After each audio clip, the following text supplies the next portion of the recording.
Well, good evening, everyone. Welcome back to Beth Israel, the West Temple. To paraphrase one of my rock star favorites, Roger Daltrey, can you all hear me? I hope the answer is yes. This evening, we are so honored to have with us two of our most wonderful and highly esteemed members of the congregation. To my left, could you introduce yourself, please?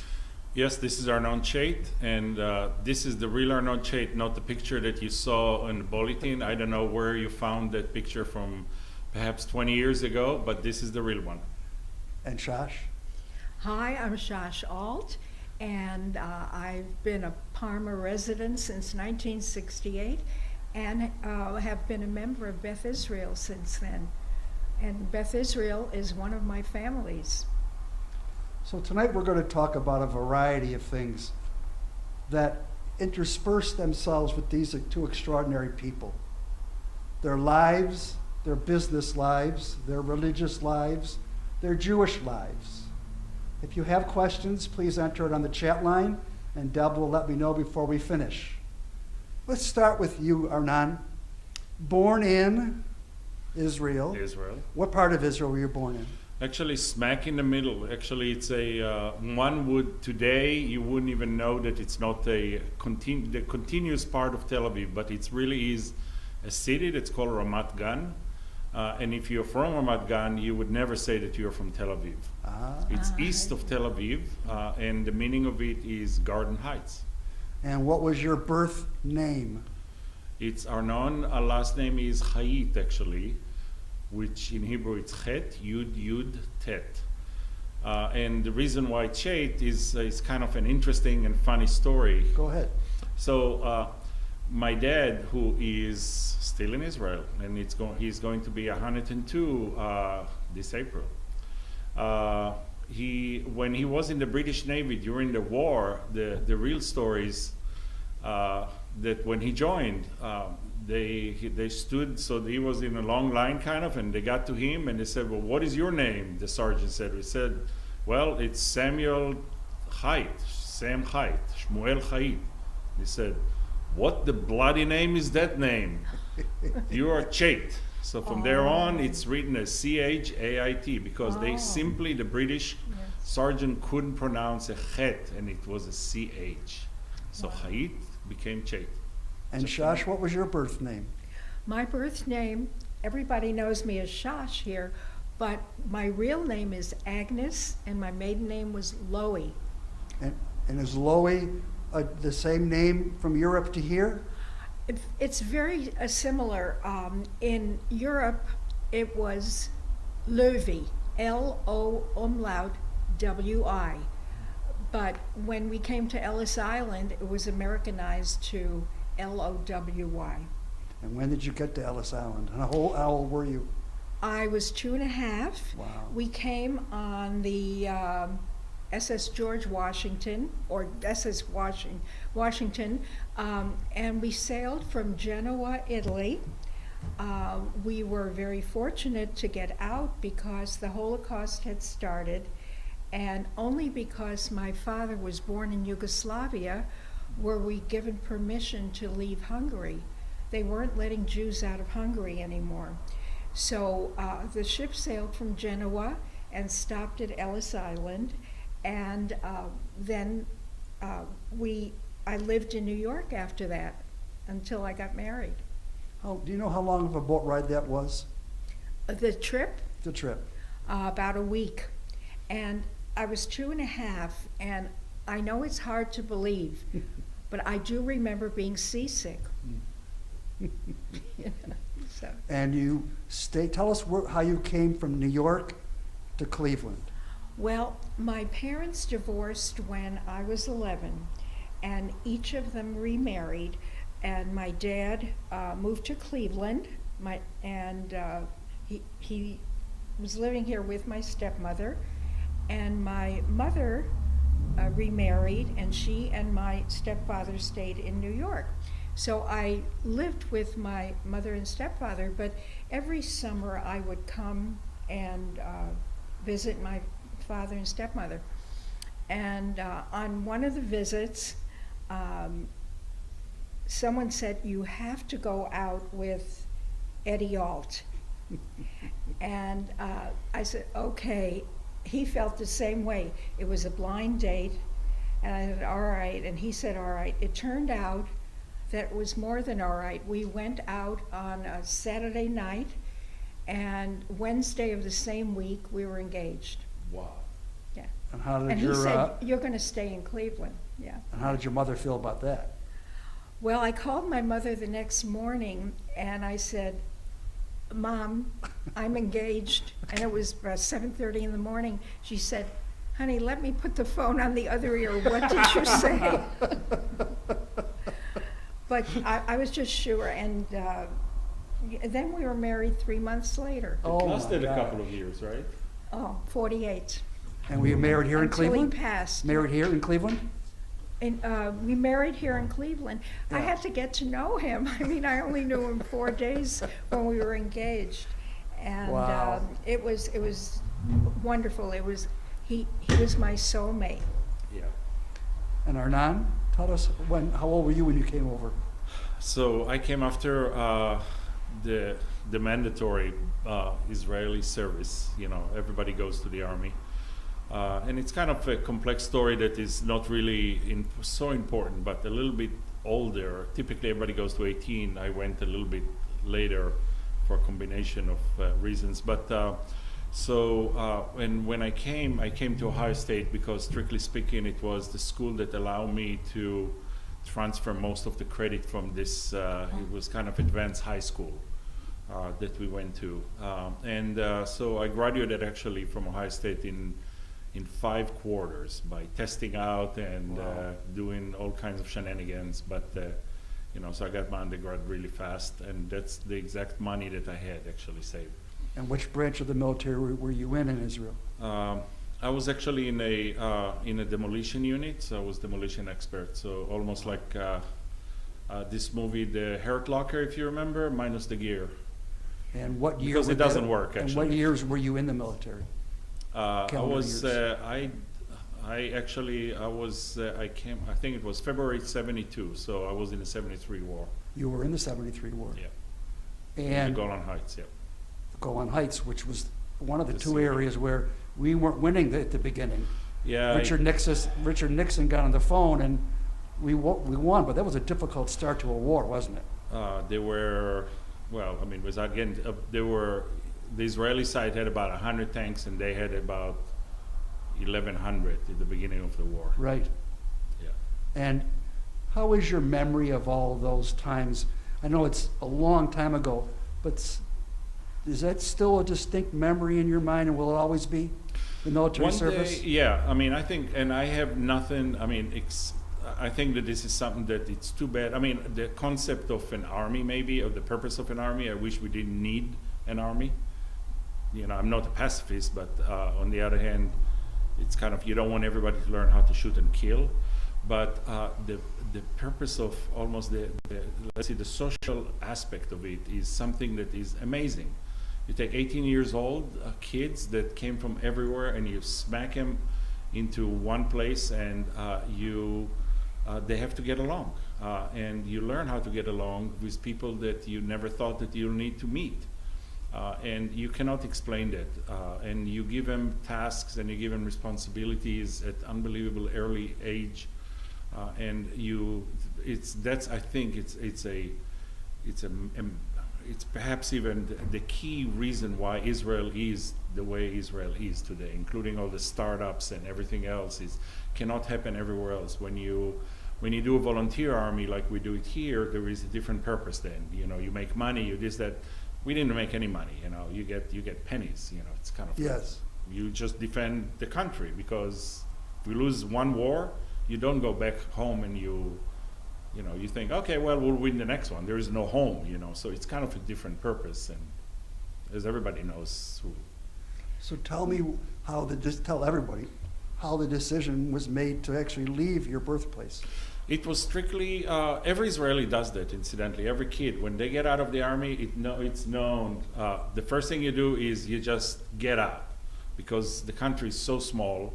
And it's not that it feels like here, but it's very small. And the first thing that they do, everybody does, it's called the big trip. So you just go for a year and you just do something.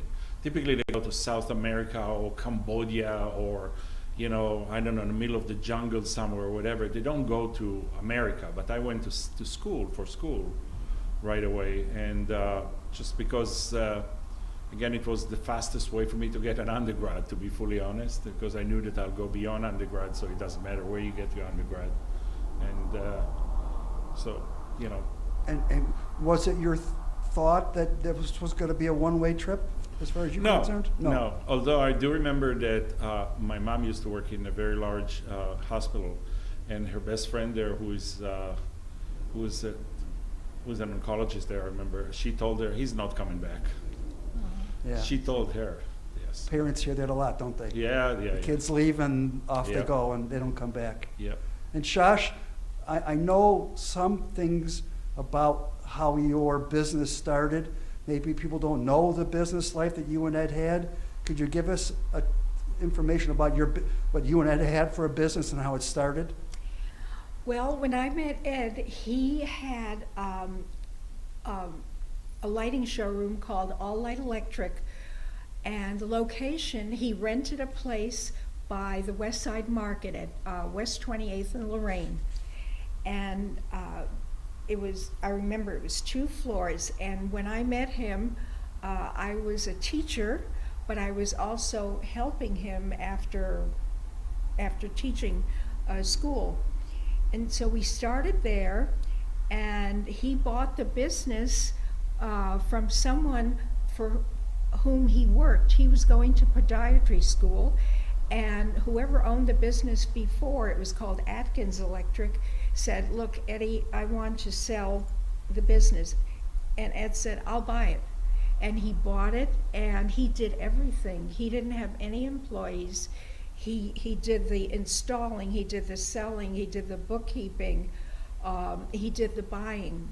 And so I met him 3 years after that, and I started to help him. And then we moved from there. We moved to a place across the street, across from St. Ignatius. We still rented it. And a fire broke out there, and after that happened, Ed said, "You know what, let's build our own building." And we came out and took a look in Parma Heights, and we looked to see which way the traffic was flowing. And he was very good at making the right decision, and we bought a piece of land and built our own building in Parma Heights in 1968. And a business like yours, retail, this is pre-Amazon, probably pre-malls, it was that street traffic that was the key to success, correct? People knew where you were, and they kept on coming back. Yes? Yes. And we weren't the only ones who were selling lighting fixtures, but we gave them good service, and so that not only would they come in, they would send in their children and their families. We were very insistent on good service. There's a word that people think is a new word or nouveau riche word, and that's called innovation. But you and Ed were innovators from day one. You had to be, correct? We had to be. Yes, I was mentioning that when he first bought the business, the previous owner took him to the market, which was then in New York. Now the market is in Dallas. And the previous owner just bought what they call bread and butter fixtures. And Ed saw a fixture there that looked like a Sputnik, very unusual. And he said, "You know what, I'm going to buy it." And the previous owner said, you buy it, you'll never sell it in 100 years. Ed said, "I don't care. I want to dress up the showroom." Not only did he sell one, he sold about 6 of them. And so that was his mantra. It was always, let's get something unusual in there. Yeah. And the second step to innovation, which I know you both understand, is there has to be some success. Innovation is fine as long as you see that it creates something that makes your work worthwhile in your life. That's what happened at the store. You innovate, people keep coming in, and the business grows. That doesn't happen to some businesses. Can you define how your business was able to maintain its growth and grow all those years? Well, when you came into our showroom, Ed didn't believe in just buying from one manufacturer. He bought from many. So when you came in, you were just surrounded with lights. And not only did we sell lights, we then started to sell ceiling fans and accessories. And then not only did we have walk-in trade, but builders would send their customers to us to select a whole house full of fixtures. And I remember doing one myself. A couple came in, and they had a very unusual house. And I went out and I custom ordered fixtures for them. And that I was concerned. I said, what if they don't work out? They love them. So we weren't afraid to venture into custom design if necessary. We didn't design it, but we would order it that way, and you had to do it because some people didn't want fixtures just like everyone else's. They wanted something unusual. Yeah. If I understand correctly, the fans above us came from your store. Yeah. Yes, these fans are all light fans installed by one of our installers. Isn't that and something? the Nair Tamid is an all-light lighting fixture. So Arnon, we continue your story. You somehow, you're in Columbus, and I'm not going to use your words, you complete your undergraduate work. And what was your undergraduate degree in? Was in engineering actually, which I never practiced actually, but and then a master's, and then I met my lovely wife Lori, who is watching. I hope if she clicked on the right link, and I met Lori actually in '78 in the equivalent for Match.com at the time, which was Fridays. Everyone remembers Fridays? TGI Fridays. TGI Friday, and it was a great spot there. I think it was the hottest Fridays in the entire chain in Columbus. But anyway, so once you have a stable relationship, usually you stay where the relationship is. So I decided it doesn't matter where you get. So I got from Ohio State, I think, 2 masters, an MBA and a master's, and then a PhD even. And then after that, we came to NASA to come here. And give us an idea of what your PhD was all about. It was in a field that's called computational fluid dynamics, which is kind of a physics, basically kind of an area that straddles between physics, aeronautical engineering, mechanical engineering. I don't know. But PhDs are so specialized kind of that they typically never fall into kind of the larger brackets of undergrads. It's it's kind of, you study the shoelace of the shoelace of the shoelace. You talk to a baseball player, they'll say, all I wanted to do was make it to the major leagues. And all of a sudden, they're in the Hall of Fame someday. You have an undergraduate degree. Was the PhD the goal? No. No. That's actually, it's a good point of discussion, kind of, when people are, what were your long-term goals? I never had long-term goals. I swear I never did. I still don't. I just live life. Yeah. And I never understood, actually, it's not that I never understood. A lot of people do, and I kind of admire them. I never thought that I could never live with a long-term goal. I just live life, I guess, and I do what interests me at the time. I switched fields at least, 3 or 4 times in my life. And I think that that's actually an advice that I give to anybody who can do that. Because first of all, it's more interesting. Because when you learn, it's much more interesting than doing something after 20 years. You really know everything about the field, and it becomes boring. But also after about the 3rd or 4th time when you switch, you really see things that nobody else can, I think, which is you connect. I think that I've been the most productive in my professional life in the last 10 years.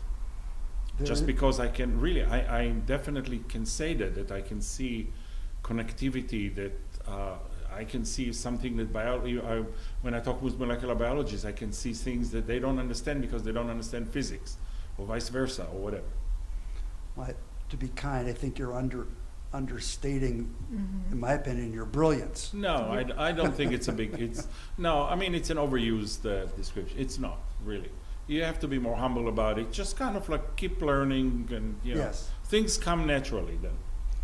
So I even know some law, if I like it or not, just I'm sure we all do, right? Don't go corporate law, don't go- corporate law, not your law. Oh, don't go through the red light.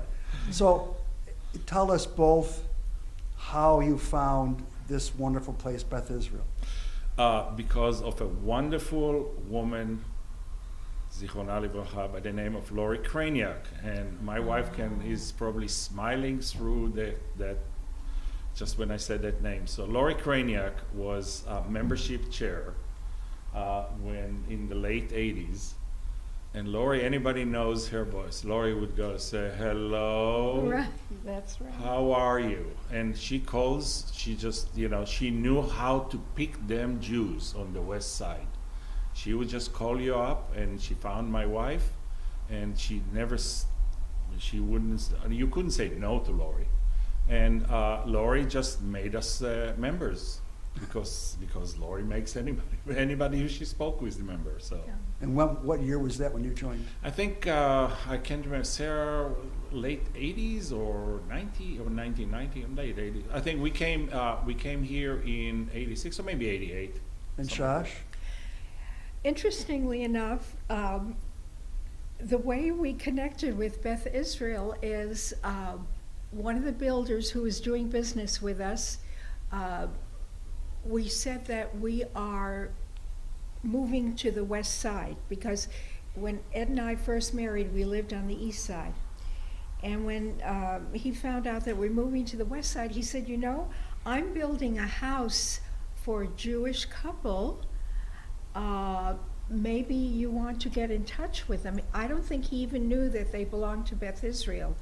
And this happened to be, this couple happened to be Carl and Dorothy Lubitz, who now live in Florida. So we connected with them, and Dorothy said, Shosh, the day you move, bring your children over here, and we're going to watch them. And we brought the children over. We became friends. In fact, when we go to Florida, we haven't been there. I haven't been there for a long time now. We would even stay with Carl and Dorothy, and they happen to belong to Beth Israel, and they brought us here, and we said, "Oh, this is great! You really feel important here." We belong to a temple on the east side. It was nice, it was fun, but we felt whether we showed up or not, nobody would know the difference. Here they do. Yeah. And what year was that, do you know? 1968. Yeah. So one of the things that people know about you is the time and the effort that you've given to so many generations of folks here. Mm-hmm. But one of the first things that I remember was how easily and simply you could read the Torah. Tell us how you came to be so adept at just rolling and speaking and reading the Torah. Well, I went to Hebrew school in New York. She I just was makes it up, by the way. What's that? No, but I could read Hebrew very well. I didn't know what I was reading. And then when I met Ed, he spoke Hebrew because his father, my father-in-law, was born in, well, it wasn't even Israel then. He was born in Ottoman Palestine in the late 1800s. So Ed had been there, and he spoke Hebrew. And after we got married, when the children were very little, he decided he wanted to work on his Hebrew grammar. And he started to go to the College of Jewish Studies, which is now Siegel College. And he said, honey, why don't you come with me? And I said, okay. And I was 2 levels behind him. And it was in class and I was in class. Eventually he dropped out and I stayed, and I kept taking conversational Hebrew to the point where when I looked at the Torah, I said, oh my gosh, I know what these words mean. And you know, then I kept, we have a lot of Israeli friends, and I kept hearing the Hebrew. I was in Israel many times, and eventually, I think it's osmosis. It just, I feel very comfortable in Hebrew. When our Israeli friends speak only Hebrew, I said, that's fine. Before, I used to ask them, please say it in English. So once you understand what you're reading in the Torah, it's like a beautiful story. When we see each other at temple, we always speak Hebrew. It's just just conversational Hebrew. Yes. Always. Yes. Yes. Was Hebrew spoken in your home when you had your children here in America? Both No. of you? No? You mean before I got married? No, one thing, you had your children, No. you're on the east side, the kids are in school, English only in the house? Yeah, we didn't speak that much Hebrew, but interestingly enough, my son and his family made Aliyah in 2007, and now they all speak, you know, course. they speak Hebrew fluently. In fact, Arnon, what you were saying about the military, my youngest grandson is in the Israeli Air Force, Yeah. and I asked him, how does it feel to have to go into the military? He said, Grandma, all my friends are in there. Yeah. And he was done with his 3 years, and then he signed up to become an officer. It's his social life too. Yeah. And Arnon, in your home in America, Hebrew spoken or just English? Just English. My wife knows some key words in Hebrew, like pupik, which is belly button, and several other key words, but it's English. Oh, And I assume that since you went to college when you got here, you learned English all along in primary school in Israel? English, yeah. I mean, I think we started at 5th grade or so. But it was, it's actually also a funny story. I'm still, I think, only one of the only ones that I ever meet in any kind of conversation that knows what a past perfect continue, or one of those grammatical structures that nobody else. It doesn't mean that I know how to speak the language, you know, but I knew all the grammar and the complex, you know, the inflections and everything that everybody here always looked at me, what is this? right. You know, it's kind of, so that's how we learn, you know, we learn sort of the English of Shakespeare type things, you know. So That's right. I think I heard you say NASA. Post PhD, you and your wife both worked at NASA, or just you? No, my Lori is a social worker. She's Okay. an MSW, and she came here. She was when I met her, she was working at Franklin County Children's Services. Then she went into a hospital at OSU Hospital, and she basically was a clinical social worker. And she continued when she came here. She worked in the dialysis center, and she continued on with a small break when the kids were little until a few years ago. Well, not few, I guess, maybe already 10 years ago, so maybe less. I can't remember even. And NASA was your first job? Yeah, and Yeah. I'm part-time. I've been part-time at NASA since I think 2000 or so. NASA is a wonderful place. It's the best place that anybody could, you know, wish to work. If you are at a certain level of science, they leave you alone, totally alone. I mean, in a sense, I can do whatever I want at NASA, and I still have, on the part-time level, a certain project that is dear to my heart, and I work as much as I want, and they pay me for the work that I do, as they say. But it's and nobody is, you know, every year I say that I'll retire, and maybe I'll retire, but you know, I don't do any of the politics. I don't do any of the overhead. I really just do the work that I want to do. And how long did it take for you to learn about the legacy and the connection between NASA and our building? Very early, as soon as I walked in, it's almost kind of, first of all, Lou Rosenblum, Zichrono Livracha. Yes. Lou was the president at the time, and Lou, within about a year or so, Lou knew how to find volunteers. So you go through the Schwitz, first of all. So he gets you to the Schwitz, and then he puts his arm around you and he said, you know, I think that you're quite talented, and gives you all the bothering kind of. He knew, he was a division chief at NASA. He knew how to cultivate talent, let's call it, and gives you all the right word. And then from here and there, you became, I think I was a building and grounds chairman in no time. It was a big title. That's how he knew how to do that. Yeah, so it was a great place. The kids.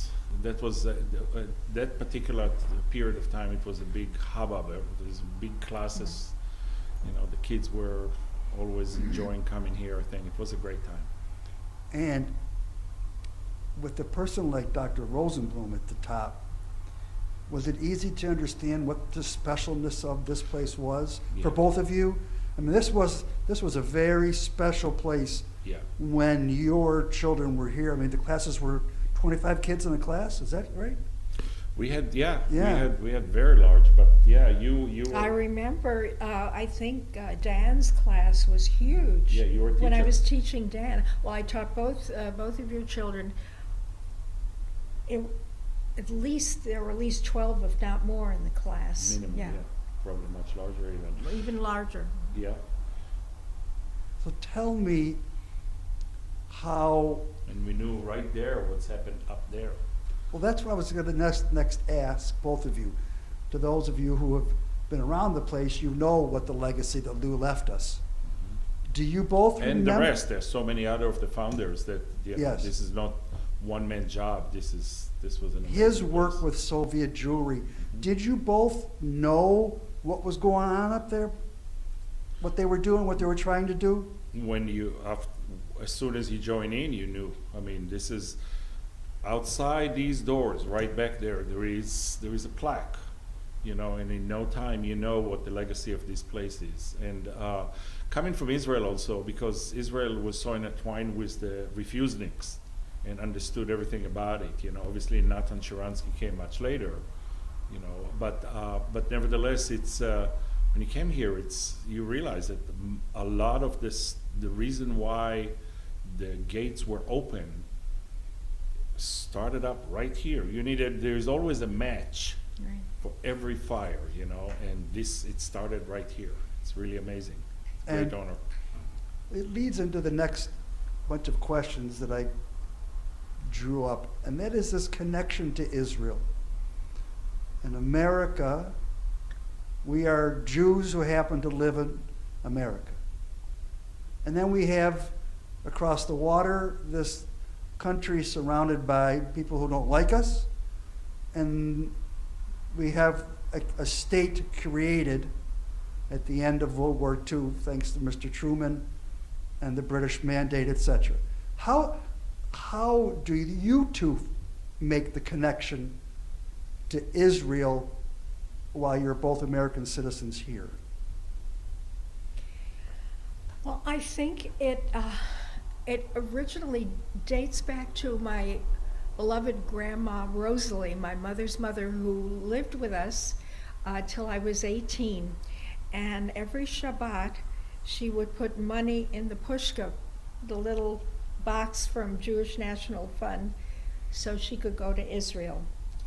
And she never made it to Israel. People brought her earth from Israel, and she really treasured that.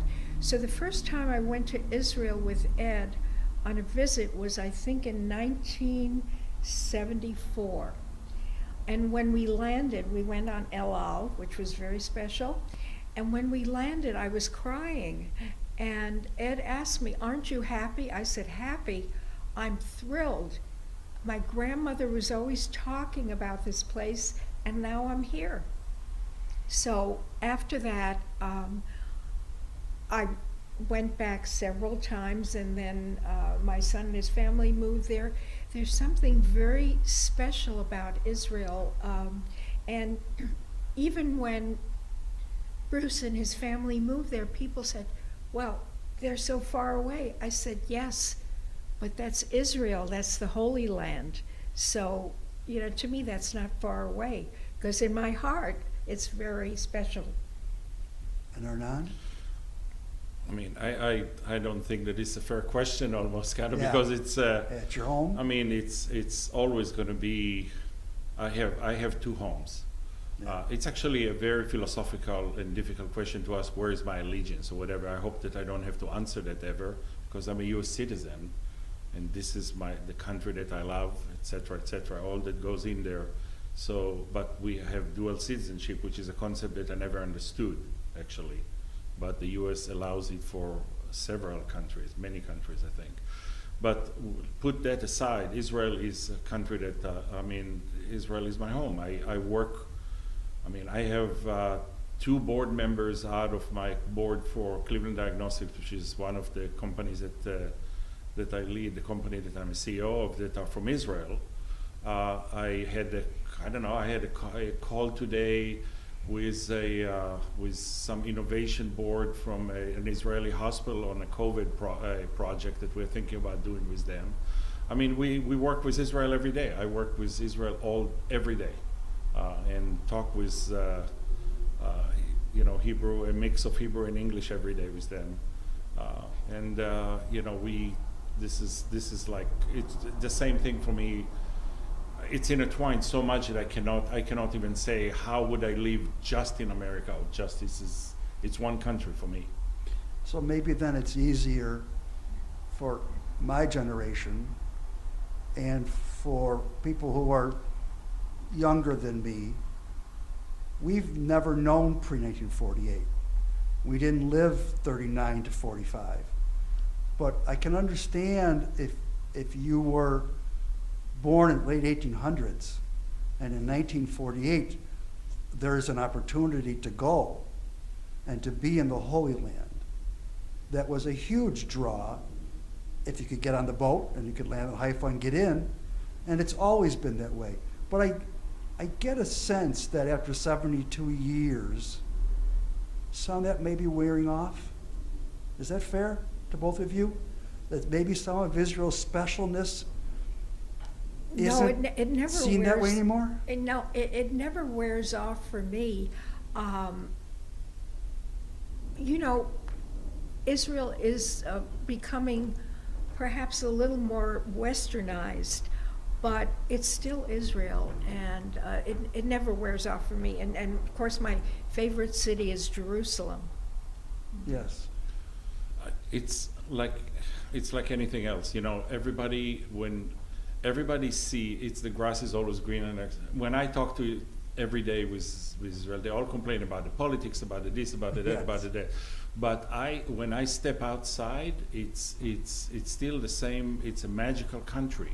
It Yes. really is a magical country. There is nothing, and it's magical because it's the fastest transform. Well, everything transforms there so fast. I mean, the word startup nation that they used and abused, it still is. It's applicable almost to any aspect of a country. It's an innovating. It's a country that innovates itself, maybe because they're a bunch of Jews, I guess, maybe because they Right. came from My father in 1939 brought a ship to Tel Aviv and ran it aground and brought 860 souls. He always say, there were 2 of them actually, him and another guy actually Wow. that ran that ship, and that's how, it's kind of a long story aside, but he said, well, he's not a very religious man or anything, but he said he has 860 souls who would vouch for him up there when he gets up there, because so he can actually go party now, but but since then it's kind of the reason why I'm saying it's everybody kind of contributes in all kinds of ways that are all mixed and without actually thinking. This country is just continuously a mixer that is hard here to even. I come back to Ohio to relax. How should I say? Yeah, you're right. Honestly, that's perhaps is the best way. I come here and my brother says the same thing. He lives in Massachusetts. My sister was there for 30 years. She's watching. Her kibbutz up north, they had cotton, oranges, cows, and fish. Wow. Fish in the north part of Israel. They had the ponds, Oh yeah, the fish ponds. I think I know which And one. a yeah. trip to Tel Aviv or Jerusalem was a major event because the kibbutz had one car. Oh, a long time. Yeah. But it seems as though, again, from the 60s and the 70s, the agrarian part of the country is less, and the innovation part of the country is exponentially bigger. Yeah. And that does, I think, feed into what you just said, and that is about Jews and innovation and intellectual ability and capacity to take something and see Sputnik, I'm going to go sell 6 of these. That's special, is it not? We are impatient people by nature. Okay. And impatience is a good thing to have. I mean, I never. Yeah. I mean, I'll just leave it like that. I don't know. Perhaps. Are you saying patient or impatient? Impatient. Right, because they always say sablanut, patience, patience. Yeah. What is it? Yes, Yeah. I think to really understand the Israelis, they're very kind people. And my daughter-in-law, when they made Aliyah, she said, "Mom, I realize why Israelis are the way they are, because if they wouldn't be that way, they wouldn't have accomplished what they have." You know, they're very kind-hearted. Yes, they are in a hurry. But I remember when one of the times I was there, I was running to meet somebody and I tripped. And this was in the middle of, they call it a car, where the cars go around. And one woman stopped and everybody was honking and she didn't care. And she asked me in Hebrew, "At beseder? Are you okay?" I said, "Ken." She didn't care if they're honking. She wanted to make sure I'm okay. So they really are very caring people. So yes, they are in a hurry, but they care about children. They care about each other. So before we leave the state of Israel, I have to ask Arnon, did you lose friends in the wars? Do you remember? I knew people who died. And you knew families who had people who died. Yeah. And that's an extraordinary event for a young person in a country as young as Israel was even back then. Yes? I kind of thought like, why didn't I never get PTSD or whatever, and why everybody. I cannot tell you except for, and I think I had the discussion even with my son, you know, Daniel, who is now in med school, many times. I cannot tell you why, but I don't remember a lot of people after the 73 war. There were some, I'm sure, and actually it's even my brother or my mom, Zichronah Levarcha, used to say, "Oh yeah, when you came after the war, you came into your room, you never came out, you know, for I don't know." But I don't think I did. I don't have it.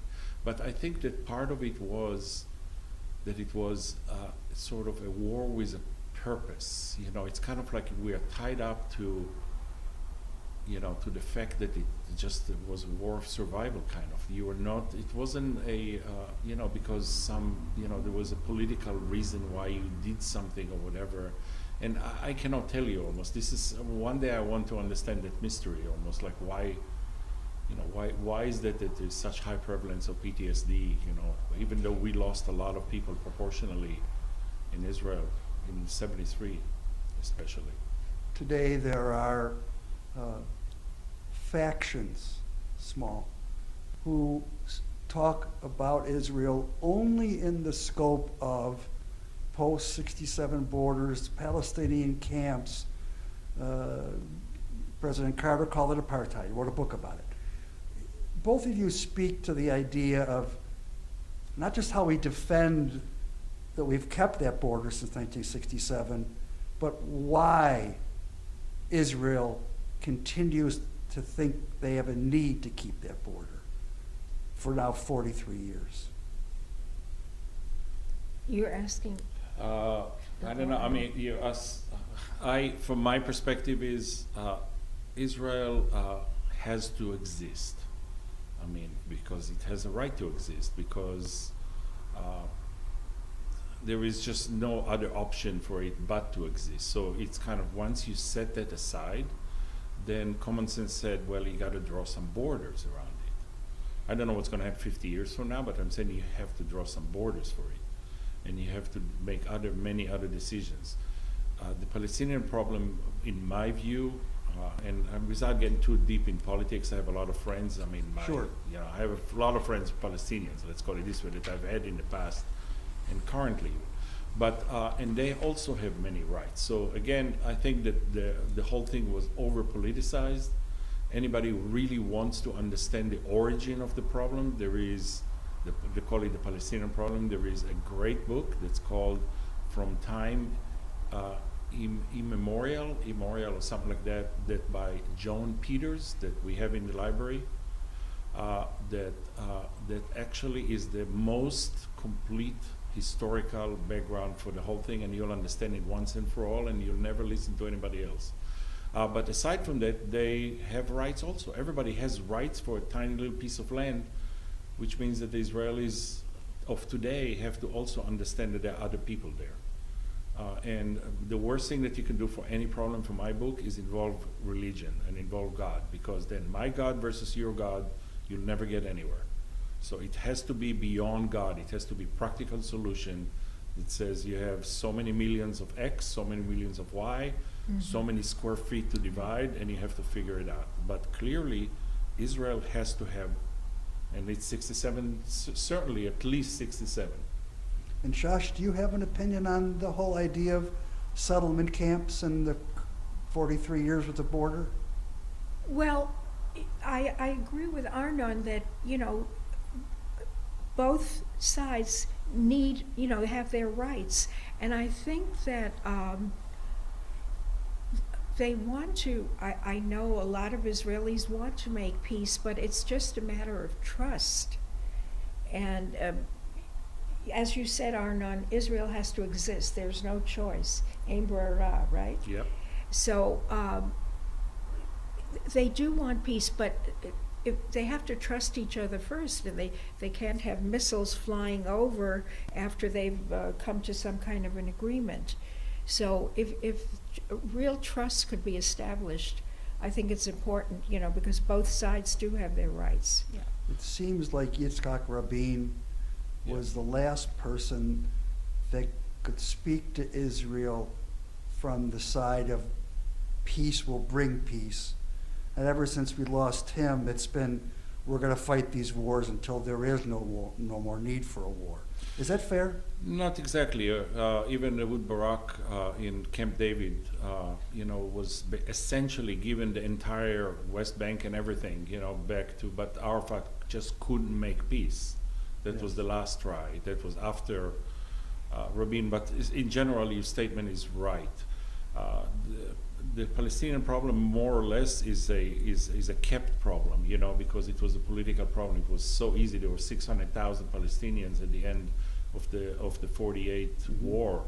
Whether they were kicked out of their homes or whether they ran away or whatever it is, there were only 600,000 could have been solved by both parties. I can tell you personally that when I was in the army, even in 72, when we were in the West Bank, and we used to go and sit down and have coffee in refugee camps. Today, there is no Israelis allowed, and no soldiers can walk in there without thinking they're going to get shot.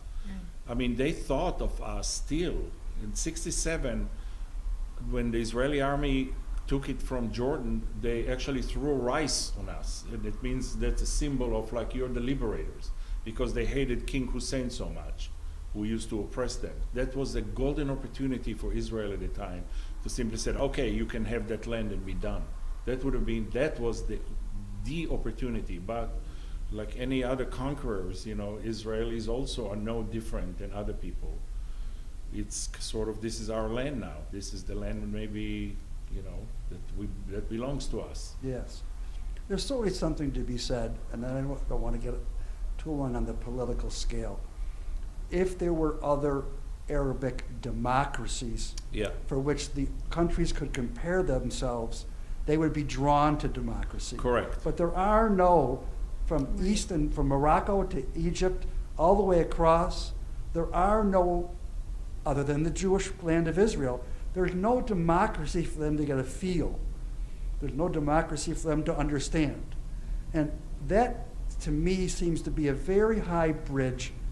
If you don't know how good a democracy and your real vote might be, how do you change the thinking, let alone it's good, let alone thinking maybe the Jews are right? I'm just wondering, again, before we change the subject matter, do you foresee a time in the foreseeable future that we can have a more peaceful scenario? Or is Iran the new Egypt and Jordan, and it's never going to be resolved, as far as you can see, both of you? I think, you know, this, I was volunteering at the USO, and I was talking to an officer who had served in Iraq. And I asked him, you know, they tried to bring democracy over to Iraq. He said, it's not going to happen. You need at least a generation to understand democracy. And I think possibly maybe the younger generation will be able to achieve this. You know, they're not caught in the old ideas, and so maybe it's a generational thing, and it's going to take at least a generation to accomplish it. And Arnon? I think actually it's I mean, I would argue with you actually that democracies basically are not the best don't provide for the best institution to actually make transformational changes. Look at Anwar Sadat. I mean, in no time he woke up, knew he's going to die for that, and he did. And he was. And he decided to make peace with Israel. Boom, he did it. Because nobody could stop him. And that wasn't exactly a democracy, as you said. Still isn't. Far from it. Yeah, exactly.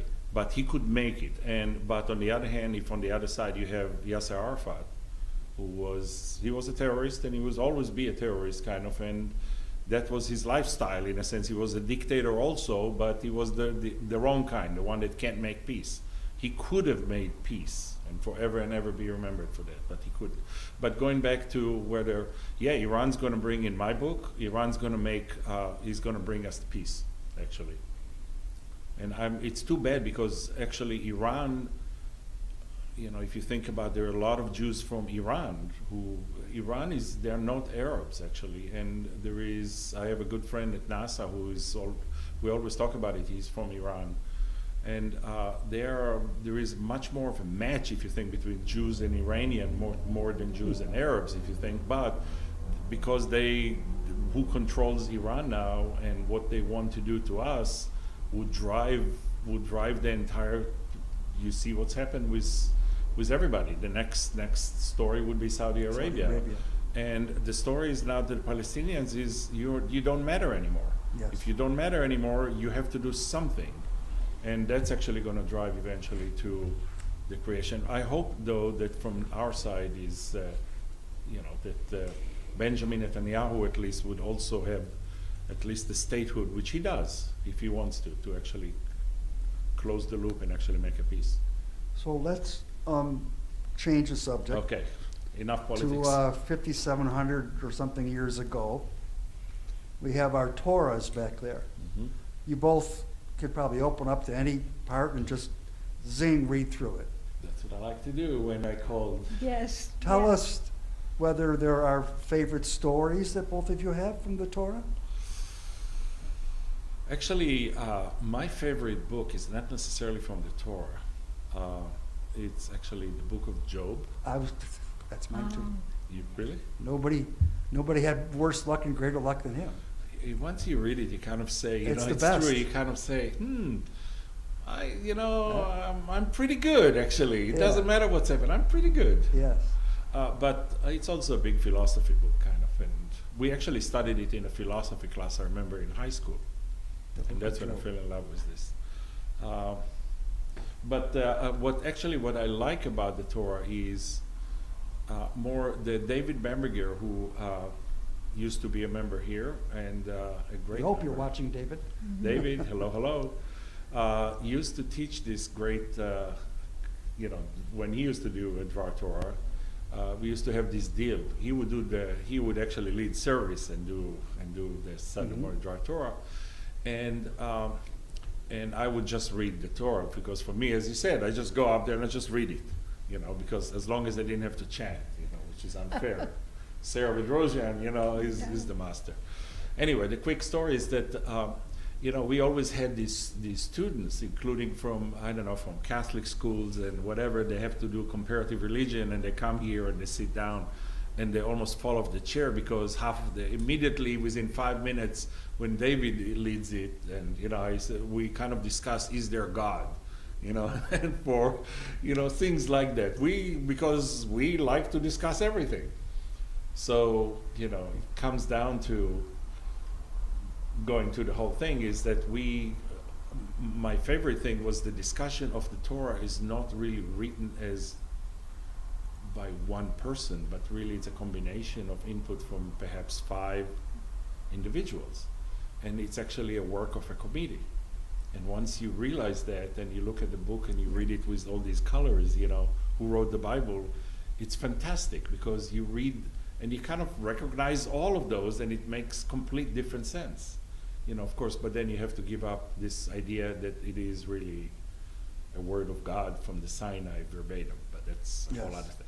And Shosh? My favorite part is the one about Jethro, who is Moses' father-in-law. And I just think it's a lesson for modern times also, because Jethro was a Midianite priest. But he was really concerned about Moses' well-being. He said, Moses, you're working too hard. You need to appoint people to help you. And so nowadays, when it's so important to get along with people who are different, who are of a different color or a different religion, Yitro, here he was not a Hebrew, but he cared about his son-in-law and his son-in-law's well-being. And I just think he's a really nice guy, and that's my favorite part of the Torah. There's a theory in the law called the original intent. When you get to the U.S. Supreme Court, some of the justices say, well, were they thinking when Madison wrote it? What was Madison thinking and Hamilton thinking? What was their original intent when they said a couple things? When they said a line, we could probably figure out, well, we read these things, they're 240 years old now. What did Madison think? Like our newest judge, maybe. Original intent. We have had scholars for 5,700 years who've said, when that line said that, and we've been arguing about that for 5,000 years, what that line meant. That's extraordinary, yes? It's extraordinary about us. Yeah. Yes. We still do. Louise, who's sitting 15 feet in front of me, there are times when we used, hopefully we'll be back soon, where Louise would give a sentence and we wouldn't get through the paragraph till 25 minutes later. And then you realize... Well, he's a professor also, he's the economics guy. But this is obviously the opposite side of the world from economics. This was one sentence. What does it mean? And how it plays into our everyday lives today, the Torah, is... Yeah, you're right. That's a great point. No non-Jew can understand that. Right. Is that a fair statement? Yeah. Very. Go ahead. Yes. When I work with B'nai Mitzvah students, I tell them how much fun they're going to have preparing for Bar Bat Mitzvah. Not only reading the Hebrew, but I mentioned you're going to see how much of it you really do in everyday life. Yes. It's not just an old document. It's something that carries over to your everyday life. There's a wonderful Netflix show that Jessica and I watch. Seinfeld has Coffee with Comedians. It's a great 20 minutes. He always interviews these different comedians. So my question to the both of you is, you're having coffee, who from the Bible, who from the Torah? Oh my gosh, is I knew the you were going to throw that. You did. Tell me who you think you'd love to have coffee with in the morning. Because mine would be Job. Because I got to figure out how he had the strength to hang on. I gave mine away. Go ahead, Shosh. Jethro, of course. Yes. Yes. And are not at least one? Maybe Jeremiah, since you used Job, which is my second one. Yeah. Because yeah. Jeremiah was, not Jeremiah was a bullfrog, not that one. Because it's a good one too. Because he was the second one. He was a very full man, kind of. I mean, he was a very opinionated SOB for the time, kind of, that you could have a great discussion. There you go. So, anyway. Another subject that I wrote down that I was hoping I would get to, Jewish food. So Shosh, you're making dinner for somebody who has never had a Jewish meal before. What are you making? Well, I should make matzo ball soup, Right. but that was my mother-in-law's specialty. Whenever she didn't drive, my father-in-law did, and they lived on the east side. And when we were living on the west side, when I would take the children for a checkup, she'd want to know how they are, and if they happen to be sick, she said, "Aaron, get the car ready. I'm bringing matzo ball soup." And I never could make it the way she did. Her matzo ball soup, of course, was part of the cure, but to me, that's typically Jewish. Yes. Yeah. And Arnon, are you in the kitchen much? No, except that I'm getting more and more to making breakfast, and I make it. Even my wife kind of said, "Okay, so you make breakfast." But for me, Jewish food is really Mediterranean food, and I'm so glad that we live on the west side of town, where there is a lot of Palestinian stores, and I can go and Right, buy everything right. that I want that I'm used to. But I also love to make Israeli salad, and everybody loves it. And my daughter actually even, I bought her from Israel this little gizmo that makes perfect cubes, because they have to be perfect, about a quarter inch, and it makes it. You just put the vegetables, and it sort of chops it, and it makes it into these perfect cubes. And then she said, it's also on Amazon, and then she buys it now for all her girlfriends. So. And highly recommended, because even if the vegetables are not great, you can make it in the winter, and I make a batch for 4 or 5 days, and it's last, and then we have it with everything, and it's Wow. wonderful. And that's what I'll have probably. I have a big batch waiting for me. And your favorite Jewish holiday, Shosh? Passover. Of course. I do get tired of eating matzah for 8 days, but when I look back, that's what I remember the most. Being together with family, how my father used to conduct the Seder when he would have pillows around him. And when I was a little girl, he went through the whole Haggadah in Hebrew. It took 3 hours. I would sometimes be falling asleep, but it was special. Yeah, also has to Yeah. be Passover with Yes. at least one goy, no COVID. It is the same for me, and I know my sister's laughing, and it's because of the brisket. My mother, I'm vegetarian. Don't get me my that. mother, when we started having Passover at our house, she would get on the bus in Buffalo and bring the brisket. Oh my! She The She whole wasn't gonna- bus probably Right, would smell. she wasn't going to make it in our oven. Oh. She had to make it in her oven and get on that Greyhound for the 200 my miles, and gosh. you can imagine. And then she got off the bus and say, "Okay, now we got the brisket. We're all set now." Oh my God. Yeah, she used to do those things. It Yeah, smells amazing. we can smell it all. We can smell it all now. So before we get to the R word, Arnon, tell us what you are doing currently on the issue of COVID. What are you doing, sir? Yeah, that's interesting. So when it started, it's kind of almost I'm still kind of so amazed that I couldn't get it done yet. But the only thing that you care about in an infection like that, pandemic like that, respiratory, is to know who can infect you. Because it's respiratory infections like that, especially this one, it's about 20%, 10 to 20% of the people who are sick who are also infective.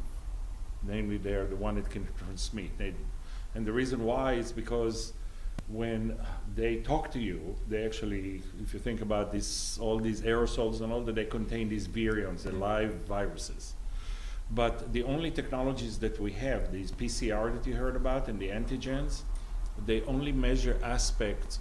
They can tell you if you've been, basically, if you have pieces of the virus, that antigen, or if you have the genetic material that says that you've been exposed. So you could be, maybe, I don't know, completely way off. 40 days after they've been infected, you can still be positive by PCR, but it doesn't mean anything. So you have school, you have one kid in the class who's positive by PCR, and they have to shut down the whole class. You extrapolate it to everything, and you see why a country can shut down very quickly, even though most of the people who are positive are non-infectious, are not contagious. So the thing that we proved already in April, that we have a super simple technology that can detect the presence in, one can say, who actually is infectious, who can transmit the virus. And we showed it with the virus. We didn't do it here. There are only about half a dozen places around the country that can work with the virus at the range of like millions of virions, whatever. But since then, we've been walking in the desert, to be fully honest, because these labs are so unbelievably booked 24/7 that in order for us to actually to finish it, we have to get into the labs and actually do quite a bit of work still to validate it, to get through the FDA and all of that. We finally now, and we have to get through, now we're doing clinical studies at Cleveland Clinic with actual patients. But we're not done yet with so-called the Helsinki, the Institutional Review Board, the IRB, and even with the legal part or whatever, we'll get to it. But the technology that we developed actually is generic for all pandemic. This is not the last pandemic that we have, and we're not done with it. So hopefully it will be there. So We'll tell us all how you go from PhD in aeronautical something to NASA to working today with Israelis and worldwide people on a COVID. How does that happen? It's like everything else in life. I mean, really, it's not really anything unique. You just kind of interest yourself with anything else. That's all. I mean, really. At NASA, I worked on, I did space experiments. I worked on semiconducting materials. I worked, Bob Dreschfield knows. Bob Dreschfield and I actually worked a little bit on metallurgy and things like that. Well, he worked. He tried to interest me on some things. And what else? There were, I don't know. I have another company that I started on early stage drug discovery that still is operating, and the clients are like Pfizer and all of those companies. But it doesn't matter. You sort of like, you're interested in stuff and you do it, and eventually you know more about it, and that's it. It's not that hard, really. Life is not hard. I'm serious. So we can't end the discussion or even get to the questions without facing something that we have not discussed, and that is the real world of anti-Semitism that maybe the five of us don't face every day, maybe we do, but it is certainly real. You can't not know about it. Do you both have a distinct memory of when it affected you the most? Yes. The only time that I ever came across it personally was in New York when someone called me a dirty Jew. I was elementary school age, and I told my mother, and she went and spoke to the mother of this person, and that was the end of that. But I grew up in a non-Jewish neighborhood because my parents could not afford a Jewish neighborhood. And so my friends were basically Catholic, Protestant. We were the only Jewish family there. And I really didn't experience that much anti-Semitism. And my children, they went to school in Parma, a very positive experience, and they were very proud of being Jewish, and their friends knew that, and I was involved in PTA, and every Jewish holiday they made sure that they said something about the holiday, and in the Parma schools, when the children were in elementary school, they did a program where they asked a priest and a pastor to come, and they wanted someone from temple. Well, the rabbi at that time wasn't receptive to, community outreach. So Evie Rosenblum of blessed memory, she said, Shosh, we can't let this go by. I'm going to come and do a program on Shabbat at the school. She was a sensation. Everybody loved it. And she felt it was very important because she used to do a lot of programs with churches. And so, growing up in Parma, the children have had a wonderful experience. My neighbors, when they found out that we're Jewish, they wanted to know how to dance the hora, and they wanted. One of the churches even asked me for my Passover artifacts for their Seder. So I can't really say that we were that affected by anti-Semitism. My family in Europe, of course, was in Budapest. Yes. And Arnon?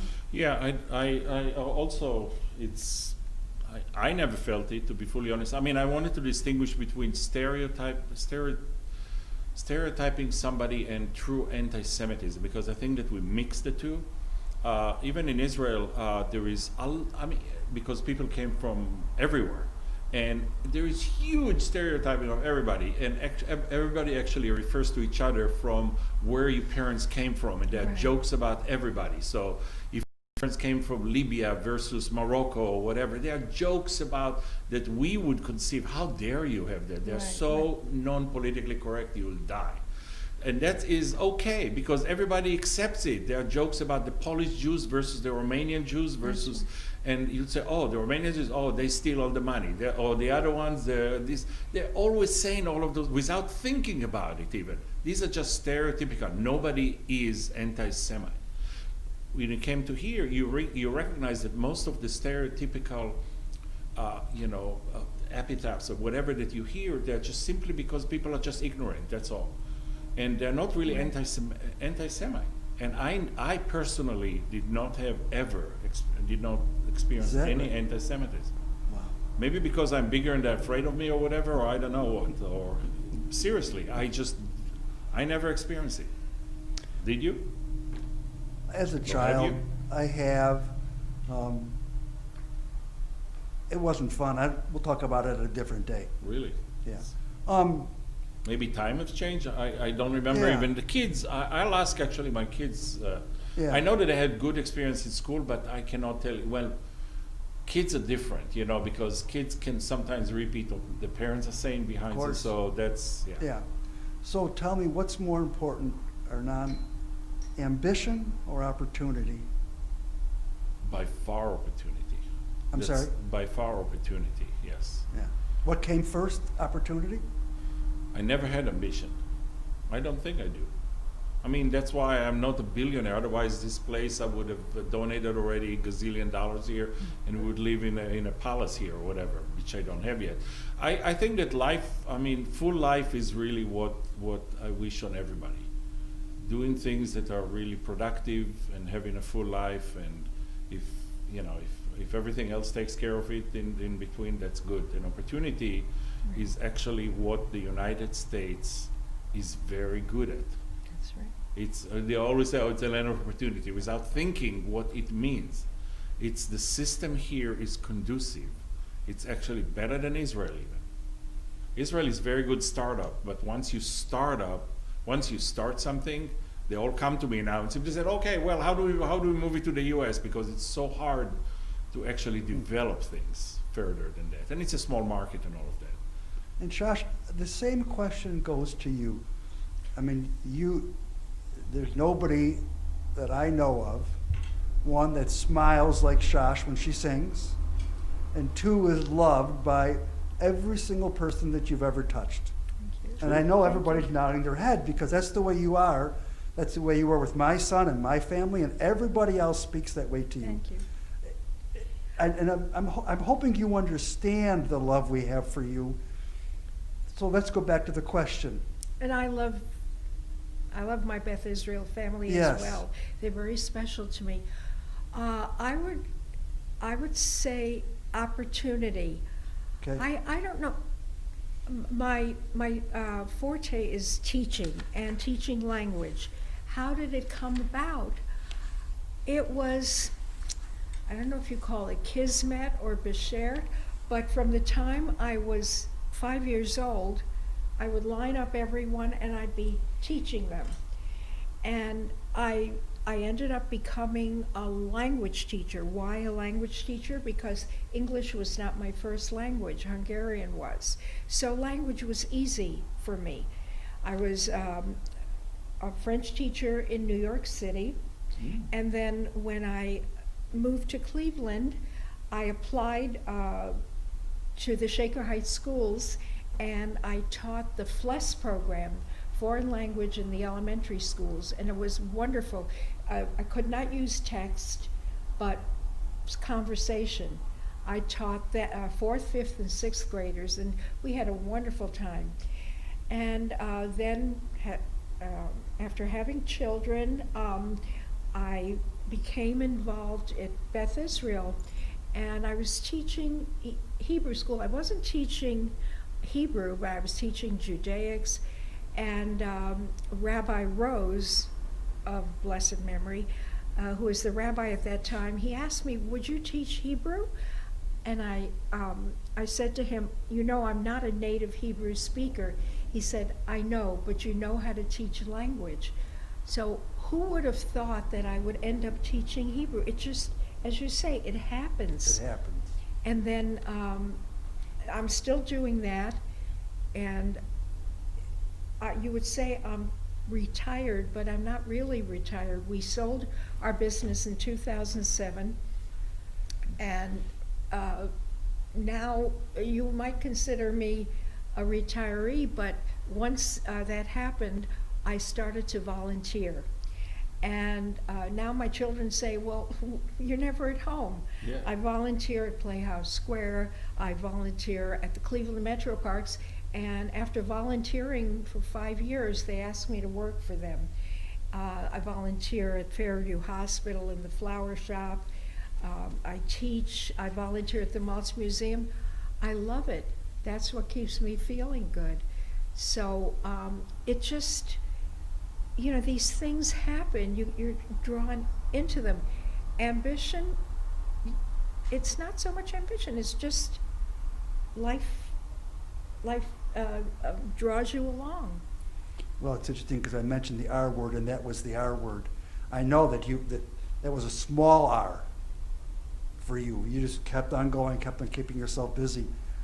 Arnon, are there more areas of science or the world that need to have your intellect and interest? I mean, it may sound kind of, I just don't want it to sound kind of too, I don't know how to say it almost, but so I'm not. Yeah, I think that, you know, you have one life, so you might as well do big things, or attempt at least, or, Wonderful. you know, it's, if you could, that's all, if you're given opportunities.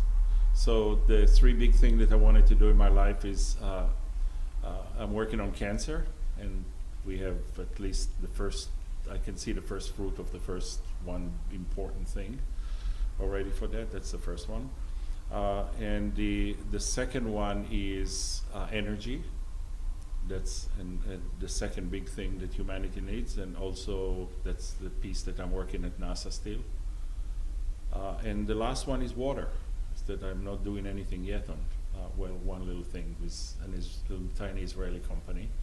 Hopefully something gonna happen with that. And if I'll put my finger on all 3, then I think that I'm done. Wow. Why not? I'll never retire, as my wife says. Right. And do we have questions? Yes. First question is, will Arnon please tell us about his own company? One company is called Cleveland Diagnostics, and it's a company that I serve as the CEO, and it's a cancer diagnostics company. We're also doing a project on COVID. That's the project that I described also. And it's a company that I started together with Cleveland Clinic. So they have a share in the company, and we do all the clinical studies, etc. And the first, what we do is develop very good and would be inexpensive eventually, test for cancer in blood. The first test is for prostate cancer, and it's actually already in the market. First is at Cleveland Clinic, actually, it's being offered, but it's going nationally now. And then after that, we'll work on breast cancer and several others already. We have another company that's been here for my original company. It's called Analysa, which stands for analysis in Hebrew. And it's a company that does contract research. So drug companies that develop drugs come to us in the early stage of drug development, and we do we do a sliver of this process of drug development, and it's online already for like 20 years. We have a couple of other small companies that drive my wife nuts, because you can simply say, it's just like, okay, what companies have you started today or whatever. One is for prenatal diagnostics that I'm very, very hopeful. We're doing research on it that was at Harvard, but Harvard has been shut down now for us since COVID started. You take a small sample of blood from a pregnant mother and you can say everything about the baby. That would be amazing. This one's for Shosh speaks such beautiful Hebrew. Is that from spending time in Israel? Did I spend time? It says, the question was, Shosh speaks such beautiful Hebrew. Is that from spending time in Israel? Yes, a lot of it is, but I have to give a lot of credit to the College of Jewish Studies as well. Because when I went to Israel with the Ohio educators in 1997, the leader of the group, she pretty much felt that I could handle myself without her help, because she said, well, you speak Hebrew so well, so you can get along just fine. So yes, spending time in Israel was very helpful, but a lot of it comes from the Cleveland College of Jewish Studies. Actually, I wanted to say that she fooled me when we first met, and for years actually, I thought that you were an Israeli. Really? Yeah, I mean, Well, thank you. You have zero accent. It's kind of, not only you don't have an American accent, you just kind of like, it's an Israeli. Really? Yeah, just straight. Maybe because I taught French before and we roll our R's Yeah, in maybe. French, yes. So Well, thank you. I want to just read a quote before we finish. I read this in the Times yesterday.